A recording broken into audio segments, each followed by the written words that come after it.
But to better understand this science, let us trace back into history and learn how man has employed this psychological skill before it was known by its modern name. Back to the days of a Viennese physician, Franz Anton Mesmer. Mesmer called the power animal magnetism. Mesmer would have his patients gaze deeply into his eyes while he made graceful passes over and about their body. Affected by the passes and the concentration of the operator, the patient would soon begin to respond and would sink deep down into a trance-like state.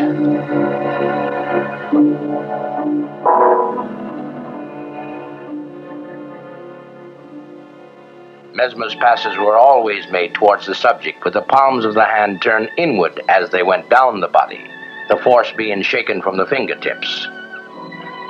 An early book on hypnotism tells of the ancient Egyptian sleep temples. Here in these sacred shrines, suggestions of well-beings were given patients for a great variety of reasons.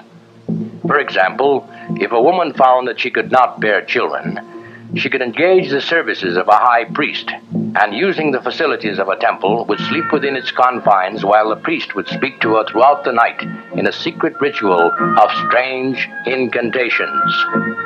Centuries were to elapse before the Manchester surgeon, James Braid, called the father of modern hypnotism, coined the name by which it is known today, deriving such from the Greek word hypnos, meaning to sleep. You are now looking upon a hypnotized person. Notice how the eyes of the subject gaze out blankly into space. Even the close flame of a match before them causes no flickering of the eyelids. This is a state that resembles sleep, yet actually is not sleep as we normally know it.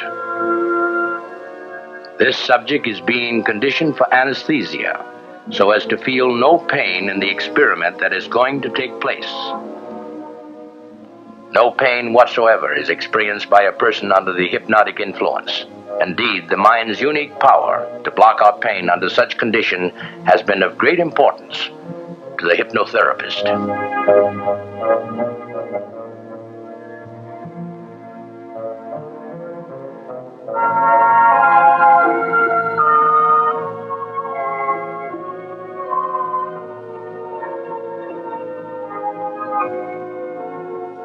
This huge neck tumor was removed by Dr. James Esdale, who, while practicing in India, performed thousands of such operations using hypnosis as the only form of anesthetic. Most famous of all operations ever performed under hypnosis was the removal of a gigantic scrotal tumor, which weighed over 103 pounds.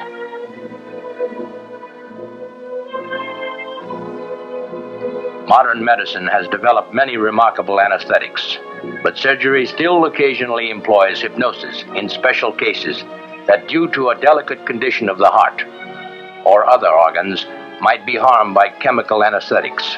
The results obtained literally border on almost the miraculous. With practice, a person can learn to function as both subject and operator at one and the same time, and can place themselves in trance. This is known as self-hypnosis. You can try to experience these effects on yourself for a few seconds by staring at this hypnodisc. Gaze at the spot in the center of the revolving disc and notice how it seems to pull you into itself. And as you watch it, think of how relaxed and tranquil you are beginning to feel. An excellent example of how the Orientals have used this power of mind to withstand pain is seen in the Flagellanti ceremonies, where in a state of ecstasy, men literally flog themselves into a bloody pulp. We are now in the Philippines. These are the Flagellantis. This whipping goes on hour after hour. And when a Flagellante stops his own flogging, another person will often step in and continue the punishment.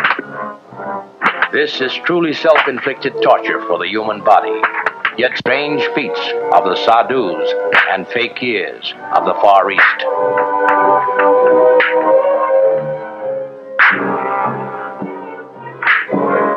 We are now in the area of Borneo. This man calls himself the Black Sabang. He, in his own way, is a fakir who claims that he can withstand pain and that nothing whatsoever can hurt him. The Black Sabang says he wears a charm or amulet that makes him impervious to harm. A psychologist would look beyond this and see in the charm a belief that lies close to the power of self-hypnosis. And now, let us watch this man as he continues to perform the classical feat of lying upon a bed of nails. That those nails are sharp goes without saying. Their marks are clear upon his back. But there is no blood, and there is no pain to the Black Sabang.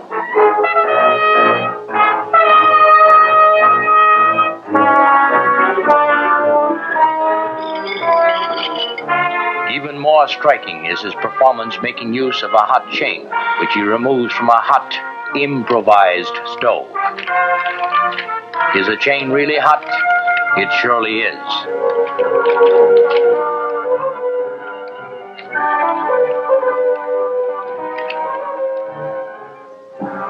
And now he runs his hands along the heated chain, again and yet again.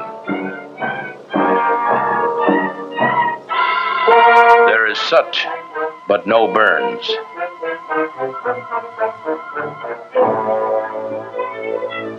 But is the chain really hot? Well, let's watch the water.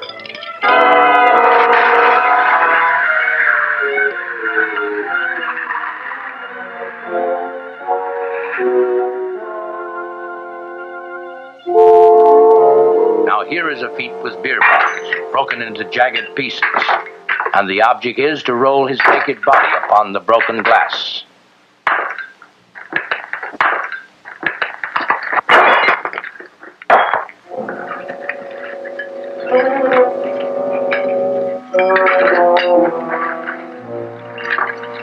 Although it may at first look like he's cheating a little, we suggest you keep looking as he proves again that he is impervious to pain.